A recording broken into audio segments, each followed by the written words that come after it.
Movie के शुरू होते ही हम एक स्ट्रीट शेफ गाओ को देखते हैं। वो बहुत मजे मजे के खाने बनाया करता था। इसका एक छोटा सा रेस्टोरेंट है, मगर वो उसको साफ रखता है और अपने प्रोफेशन से भी बहुत प्यार करता है। लेकिन जो पास्ट में गाओ के साथ हुआ वो बहुत ही बुरा था। उसके फादर ने सिर्फ इसलिए उसे एक शेफ के पास छोड़ दिया कि वो कुकिंग को सीख सके। गाओ ने डिसाइड कर लिया था कि एक दिन वो बहुत बड़ा शेफ बनेगा और हर वो चीज हासिल करेगा जो वो अपने बचपन में ना कर सका। गाओ के फादर एक बहुत अच्छे शेफ थे और अब तक तो वो बहुत ही कमाल शेफ बन चुके थे, एक तरह के मास्टर शेफ। लेकिन उनका बेटा यानी गाओ उनसे बहुत नफरत करता था, क्योंकि उसने अपना बचपन यानी चाइल्डहुड अपने फादर के बगैर गुजारा था। वो उन्हें मिस भी किया करता था, लेकिन इससे उसके फादर को कोई फर्क ही नहीं पड़ता था। दूसरी तरफ गाओ के फादर यानी वही मास्टर शेफ भी इस बात से खुश थे कि दुनिया को नहीं पता कि इनका बेटा भी है, और ये बात गाओ को और सैड करती थी। अब सीन बदलता है और हम एक और फेमस, हैंडसम और यंग शेफ को देखते हैं। वो बहुत ही रिच और रॉयल फैमिलीज के लिए खाना बनाया करता था। उसका नाम पोल होता है। पोल का ये ख्वाब था कि वो अपने फादर के लिए अपनी कंट्री में एक रेस्टोरेंट बनाएगा। इसलिए वो अब्रोड को छोड़ते हुए और सब ऑफर्स को मना करते हुए अपनी कंट्री वापस आ जाता है। वहाँ जाकर वो एक फिश सेलर के पास जाता है और कहता है कि मुझे एक बड़ी सी मछली तो दिखाओ। तो फिश सेलर उसे मना कर देता है।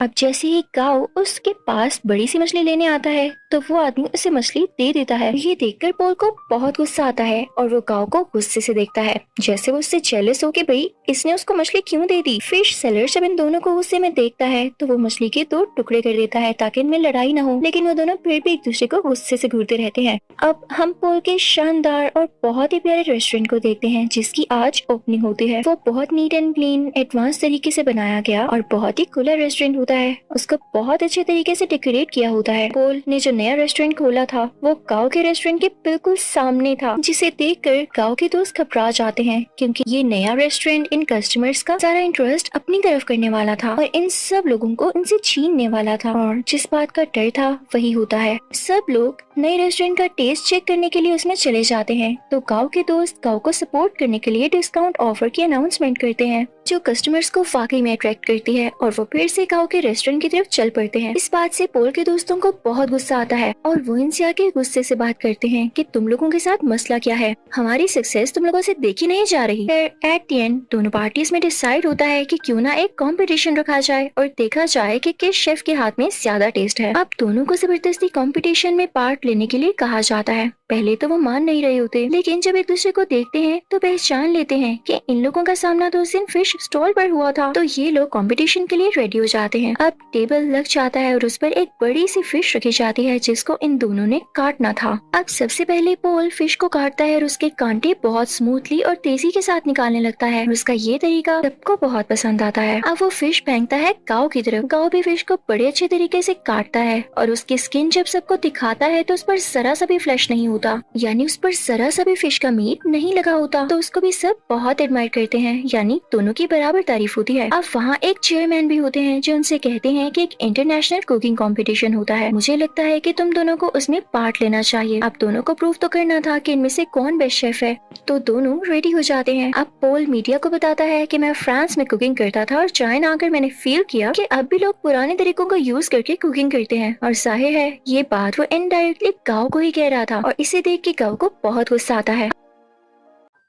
अब वहाँ सबको पता चलता है कि पहले इनका आपस में कंपटीशन होगा। अगर ये लोग उसे जीत जाते हैं तब ये लोग फाइनल तक पहुँच सकेंगे, और साथ ही साथ बहुत ही बड़े मास्टर शेफ से मिलने का भी चांस मिलेगा। और ये मास्टर शेफ कोई और नहीं बल्कि गाँव के ही फादर थे। उधर गाँव के रेस्टोरेंट में पोल की दोस्त आती है और गाँव और उसकी दोस्त को रेस्टोरेंट आने का कहती है कि आज का खाना आप हमारी तरफ खाएं। अब वो दोनों यानी गाँव और उसकी दोस्त पोल के रेस्टोरेंट तो जाते हैं, लेकिन उनको खाना पोल नहीं बल्कि पोल की वही दोस्त सर्व करती है। देखने में वो खाना तो फ्राइड एग और एक प्लांट पोट की तरह लग रहा था, लेकिन उसका टेस्ट एकदम अलग था। तो ये देखकर वो सोचता है कि वाकई पोल की कुकिंग बहुत एडवांस है। तो वो सीधा किचन में जाता है और उसको गुस्से से कहता है, पोल अपना खाना अच्छा दिखाकर क्या साबित करना चाहते हो कि तुम बहुत अच्छे कुक हो। तो पोल चुप रहता है और उससे मीट पकाने का कहता है कि चलो देखते हैं कौन ज्यादा अच्छा मीट पका सकता है। गाओ चैलेंज एक्सेप्ट करता है। अब गाओ बहुत ही अच्छे तरीके से वो मीट पकाता है, वो बहुत डिलीशियस लग रहा होता है। अब पोल उससे कहता है कि मैं तुम्हें सेम रेसिपी के साथ ये डिश बनाकर दिखाता हूँ। पोल शुरू करता है और सेम डिश बहुत ही कम टाइम में बना लेता है। जब गाओ उसको स्मेल करता है तो उसे अपनी डिश में और इसकी डिश में कोई फर्क नहीं लग रहा होता, तो वो समझ जाता है कि वाकई इसके पकाने का तरीका बहुत एडवांस है। वो उदास हो जाता है और वहाँ से से चला जाता है। अब गाओ को कोई कहता है कि उसे उसके फादर बुला रहे हैं। गाओ अपने फादर के पास जाता है और कहता है कि अब आपने मुझे क्यों बुलाया, जबकि आप ये बात मानते ही नहीं कि मैं आपका बेटा हूँ। तो मास्टर शेफ उसे कहते हैं, मैंने ऐसा इसलिए किया था कि दुनिया ये ना कहे कि तुम मेरे बेटे हो, इसलिए तुम इंटरनेशनल कंपटीशन तक पहुंच सके, बल्कि मैं तो यही चाहता हूँ कि तुम खुद ये करो। तो गाओ कहता है, डैड मुझे वैसे भी आपकी सपोर्ट की जरूरत नहीं, जब मुझे आपकी जरूरत थी तब आप मेरे पास नहीं थे। खैर मैं अब ये साबित करके दिखाऊंगा कि मैं वो हासिल कर सकता हूँ जिसकी वजह से आपने मुझे छोड़ा। अब गाओ यहाँ से चला जाता है क्योंकि उसे अपने डैड की किसी भी बात पर यकीन नहीं होता। अब next day international cooking competition होता है। सब प्रिपरेशन की जा चुकी होती है। कॉम्पिटेंट्स यानी पोल और गाओ भी रेडी होते हैं। टाइम स्टार्ट होता है।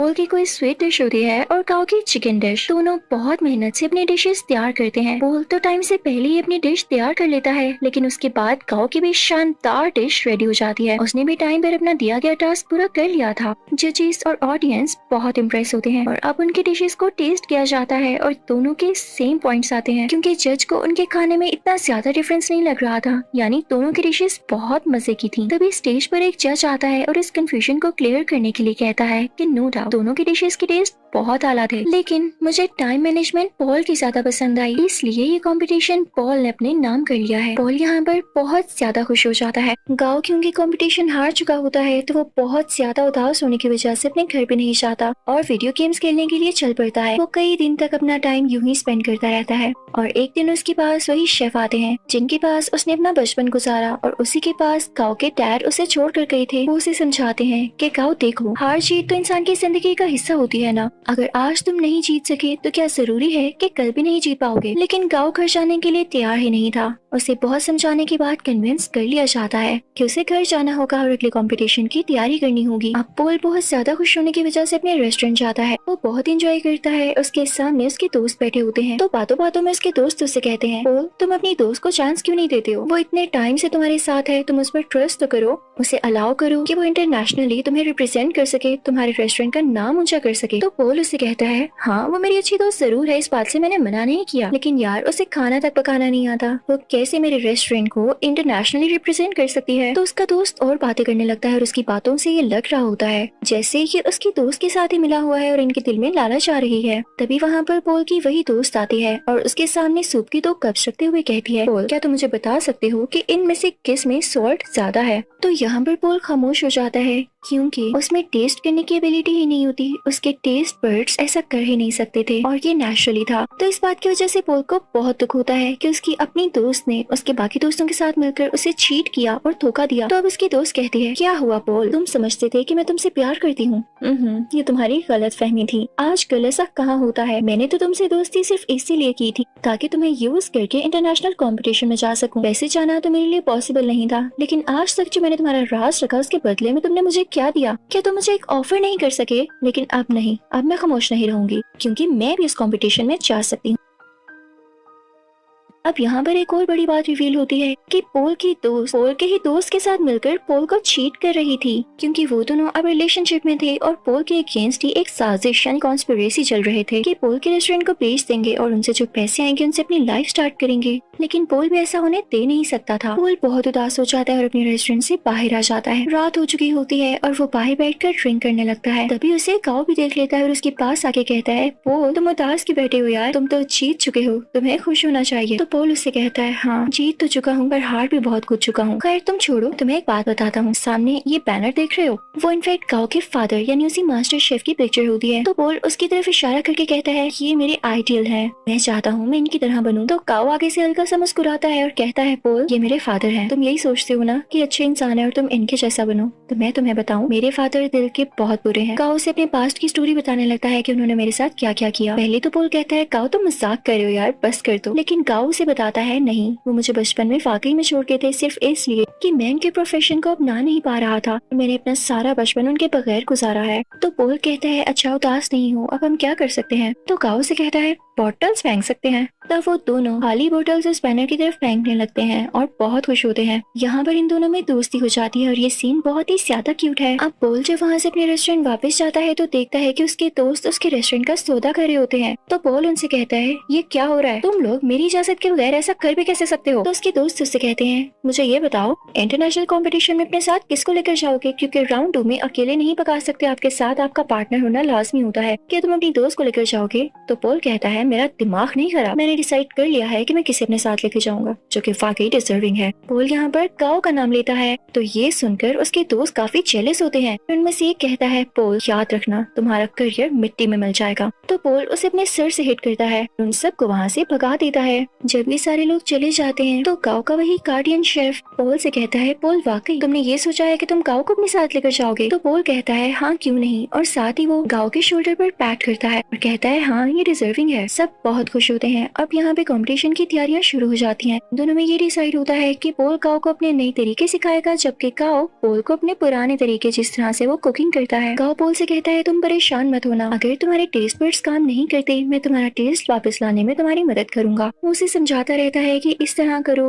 पोल भी उसे नए नए तरीके बताता रहता है और यहाँ पर इन दोनों का काफी अच्छा टाइम स्पेंड हो जाता है। ये रोज खाना बनाने की प्रैक्टिस करते, साथ साथ डांस करते, सिंगिंग करते और बातें करते। और अब यहाँ इन दोनों की दोस्ती और भी गहरी हो चुकी थी। अब वो दिन भी आ जाता है जब इंटरनेशनल कंपटीशन का राउंड 2 होता है। ये दोनों अपनी डिश बहुत अच्छी तरीके से बनाने लगते हैं और कम ही टाइम में बहुत अच्छी स्वीट डिश तैयार कर लेते हैं, जो कि जजेस को इतनी ज्यादा पसंद आती है कि वो कहते हैं, हमने आज तक ऐसी डिश नहीं खाई। और ये राउंड ये दोनों विन कर लेते हैं। और सही कहा जाता है कि यूनिटी इज स्ट्रेंथ। अब इसके बाद शुरू होना होता है थर्ड राउंड, जो कि कुछ दिन बाद था। और ये कंपटीशन इनका उसी मास्टर शेफ यानी काओ के फादर के साथ था। तो यहाँ पर पोल काओ से कहता है, मुझे लगता है कि तुम इस कंपटीशन को जीत सकते हो, तो तुम चले जाना। तो काओ पोल से कहता है, तुम बहुत अच्छे शेफ हो, तुम्हें तो एडवांस तरीके भी बताए और तुम मेरे से भी ज्यादा अच्छा कर सकते हो। तो पोल कहता है, नहीं ऐसी बात नहीं, देखो मैंने अपने फादर का ड्रीम पूरा किया अपना रेस्टोरेंट बनाकर, तो तुम अपने फादर का ड्रीम पूरा करो ना। वो तुम एक बहुत अच्छा शेफ देखना चाहते थे, तो तुम उनके सामने जाकर कुकिंग करो और उन्हें प्रूव कर दो कि तुम बहुत अच्छे शेफ बन सकते हो। तो काओ मान जाता है और पोल का शुक्रिया अदा करता है। अब थर्ड और फाइनल राउंड स्टार्ट हो चुका होता है।